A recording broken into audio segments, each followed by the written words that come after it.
Hello and welcome to Smarty Plants, a Minnesota Department of Agriculture podcast informing citizens about invasive species that affect our environment and agricultural systems.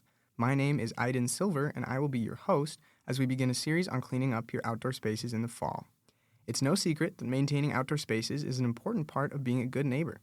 Whether you're rocking a tiny patio, a yard for the kids to play in, or a whole farm with crops to look after, outdoor spaces can be amazing sources of joy or pain, depending on how you manage them. Fall is a great time to take inventory of your property in preparation for winter. It can also be a great time to protect your space from invasive species, especially noxious weeds.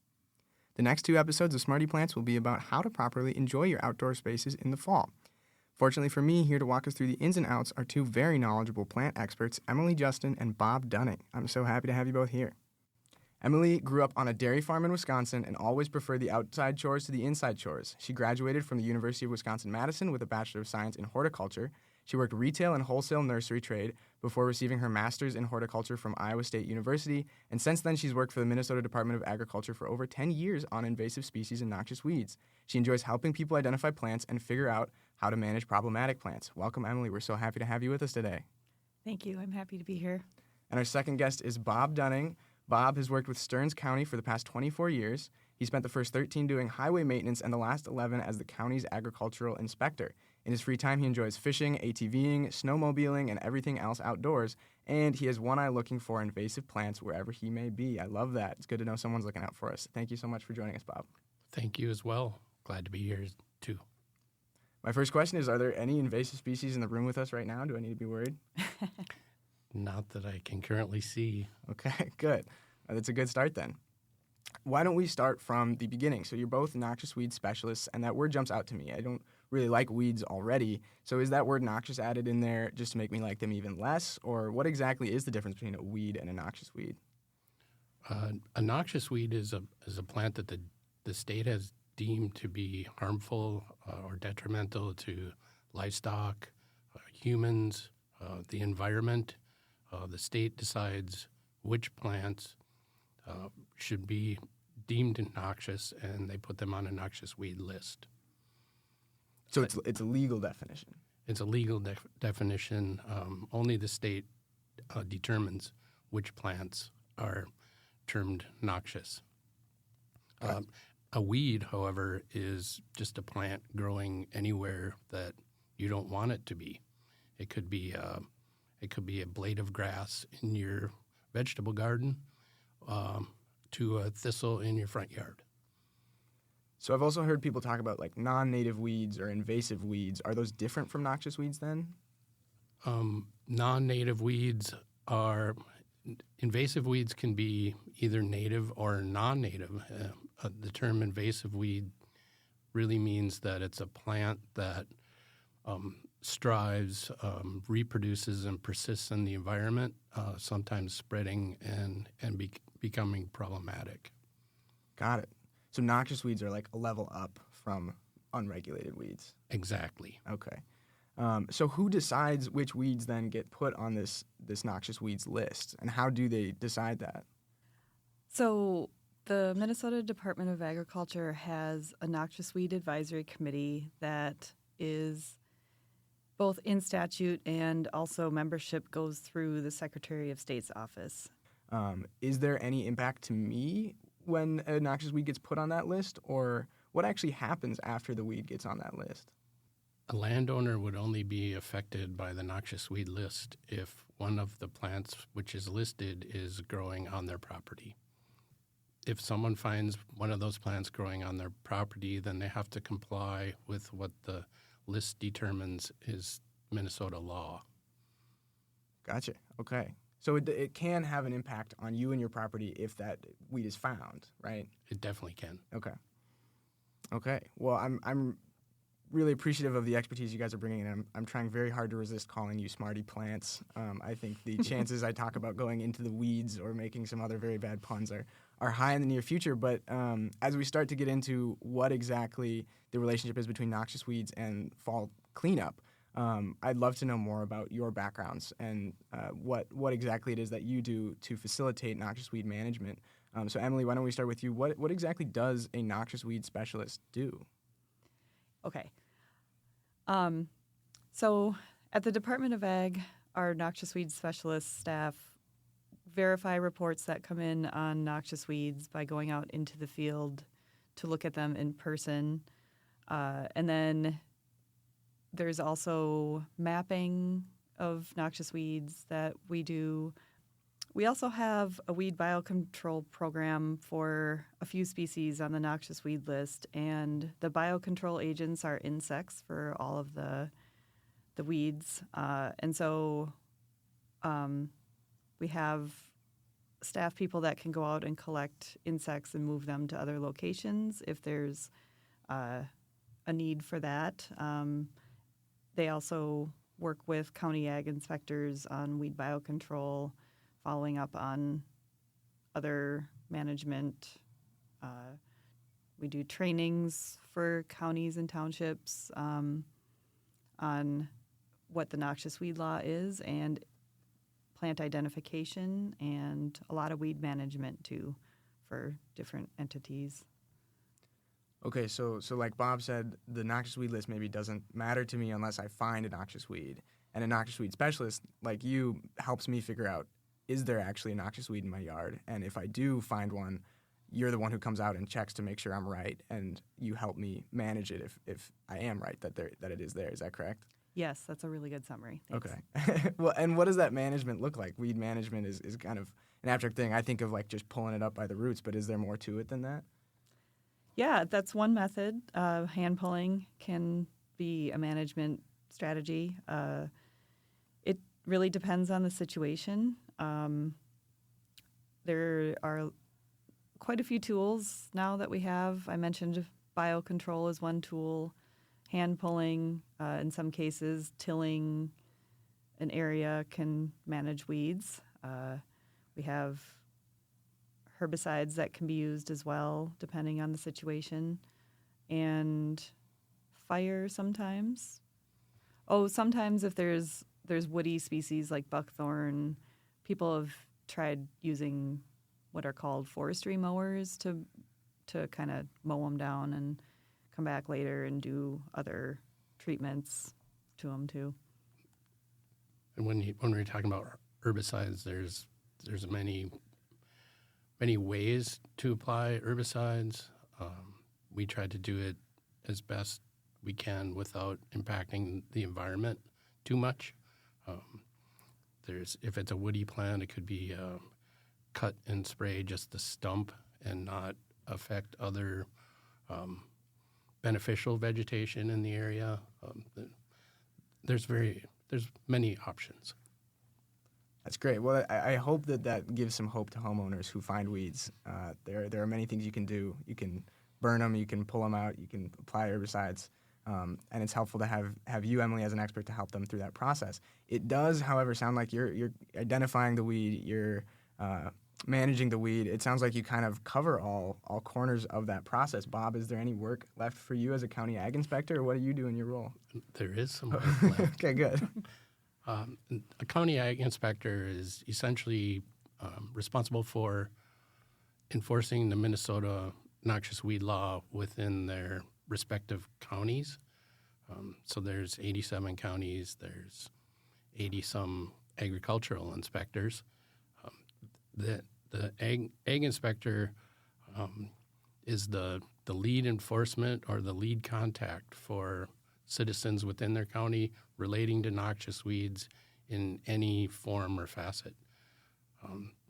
Ag inspectors will train local weed inspectors, which are city and county officials who also oversee their respective entities. Say there's a specific township, a local weed inspector in a township would survey their entire township at a certain time of the year looking for weeds and then notify landowners or land managers if any issues are found and give them a specific time frame to comply in managing that. Should the landowner not comply or not work on the weed issue, then the local weed inspector would come back to the county ag inspector, who then takes that a little further. And are you referring to enforcement of? Correct. Okay. So you get to be the fun guy if you're the local weed inspector, and maybe you have to be a little bit of the stick when you're the county ag inspector, right? Correct. Okay. Yes. Okay. Well, so to bring this back a little bit to the property owner standpoint, if I am hoping to take care of my property in the fall, and I'm thinking about raking my leaves, maybe cleaning my gutters, pruning trees, cutting back perennials, there's a lot to consider, right? So what exactly is the importance of putting noxious weeds on my radar? Why should I go to your trainings to be able to identify them, for example? Or what other steps could I be taking to make sure that I'm properly disposing of my noxious weeds? Why is that so important? When you have noxious weeds or invasive plants that are really widespread, either in an area of the state or across the state broadly, that contributes to a number of problems. There can be, in some cases, structural erosion problems. There can be things that create almost like monocultures, like areas where there's just buckthorn in understories. That's all that's growing. So there's also more evidence showing that those kinds of invasive species that create a layer like a monoculture can create really good habitat for some things that we don't want, like black-legged ticks or deer ticks, as they're also known. And those kinds of habitats increase the humidity of the layer at the ground level where ticks will reproduce and live. So there's a lot more, when there's a lot more of those black-legged ticks, there's a lot more Lyme's disease and other diseases that those ticks carry. So that's a concern for public health as well, with some of these invasive plants that we've been noticing. And then as far as enforcement, if we didn't have the noxious weed law, I think I guess it's speculation, but I think the state as a whole would be environmentally in a worse place because we wouldn't have the kind of compliance that we have now with the noxious weed law, where in most cases, if somebody finds out they have a noxious weed that has to be managed, they'll make an effort to manage it or remove it or something before it gets to the point where they can't do anything at all about it. Bob, do you agree with that? I do. I would say when it comes to fall cleanup of a person's yard, one of the very important thing is to have them understand what plants are growing in and near their yards. There are 57 weeds on the Minnesota noxious weed list. I wouldn't expect everyone to know every plant, but generally speaking, if you look at plants and it looks like it's not right, it's definitely worth checking out because the majority of the time it's not right. And once you learn if you have a noxious weed, you can proceed correctly through the law and say you're cleaning up your yard. There are laws about transporting noxious weeds and proper disposal. I believe there are disposal sites across the state. Maybe Emilie could allude better to that. Sure. There, like Bob was saying, know what you have in your yard.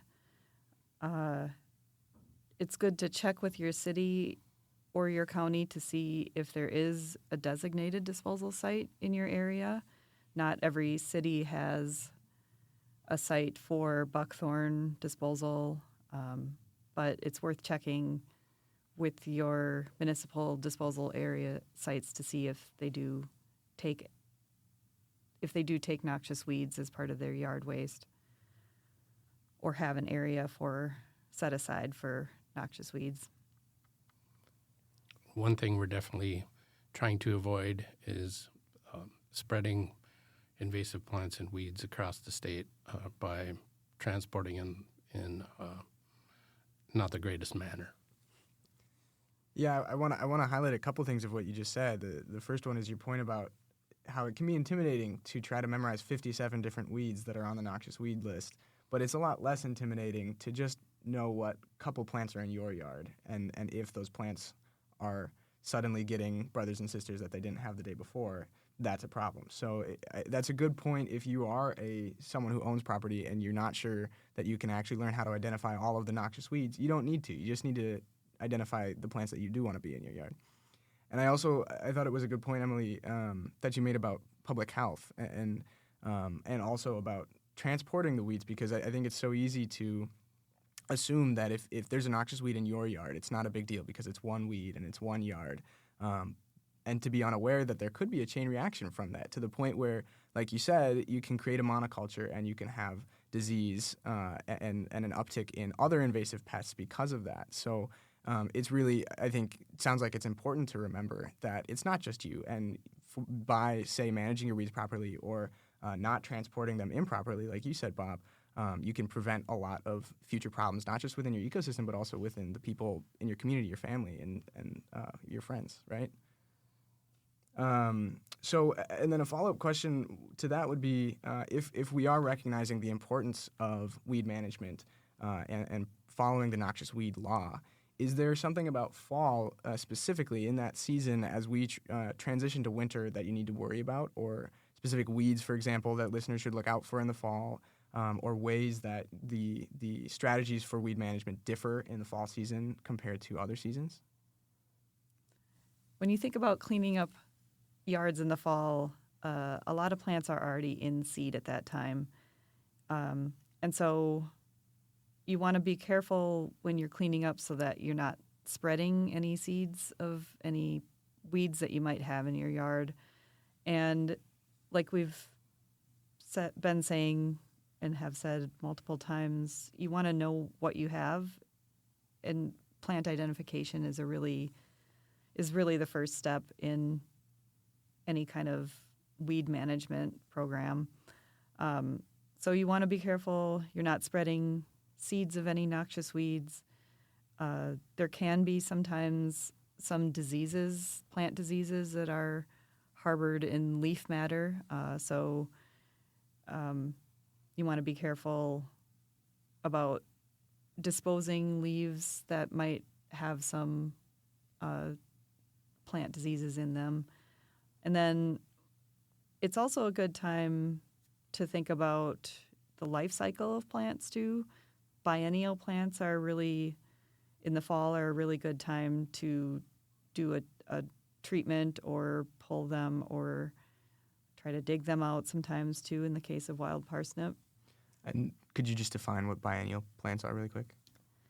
Yeah, a biennial plant is a plant that produces seed, and then a seed will germinate in the fall, and then the following season, or maybe in 2 summers, after it's grown, for example, wild parsnip puts down a big taproot, and sometimes it takes a couple of years for it to grow a big enough taproot that it can put a flower stalk up, and that's how it reproduces, by flowering, and then those seeds will germinate again in that fall and then keep going year after year.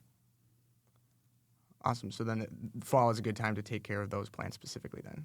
Right. Okay. Yeah, fall for biennial. Also, perennial plants are easily managed in the fall of the year. A perennial plant will push all its energy up in the spring to fully leaf out, produce flowers, seeds, and so on. And then once it's gone through that cycle, it takes all its energy and puts everything back to the root to make it survive, help it survive the winter. And if you're treating or working on a perennial plant in the fall, all the energy going to the root, you spray with herbicide in the fall, it carries that chemical down to the root system, and it's much more vulnerable at that point. Awesome. Okay, so now say that you're a farmer or you're a homeowner, and there's nothing that you hate more than watching those pesky weeds pop up in the spring, and you really want to be managing those weeds yourself. Maybe you took Emilie's course, or maybe you took an inventory of all the plants you had in your yard, and you realize that there's one that doesn't quite look right. What exactly do homeowners need to know about proper noxious weed management, so if they want to take matters into their own hands and clean up those weeds themselves, they're doing so in a way that's in compliance with the noxious weed law? First, they should reach out to an expert. Okay. Such as a county ag inspector or a state weed specialist for management advice. Also, folks living in a rural area might reach out to an agronomist at their local cooperative who are also very knowledgeable about plants and managing weed issues. Okay. Well, I think a running theme of this has been that it can be intimidating to try to manage your weeds. And you both, as noxious weed experts, provide opportunities for people who want to manage their weeds to be empowered in doing so. And you provide a resource for them to reach out to, like you just said, Bob, if they are confused about how to do so. But it's still a very complex process. And so I think a good question to end on might be, if you could give someone one single biggest piece of advice or a couple pieces of advice for managing their weeds, if they want to it's simplified as much as possible, what would that piece or pieces of advice be? I would say, generally speaking, once a weed issue is discovered, it's probably been there for a certain amount of time, and there might be a seed bank below. Managing weeds it's never a process of one and done. It takes time, sometimes years, to get things under control. And I would say the biggest piece of advice is to be persistent. Takes dedication. It does. And effort. And I can add on to that, too.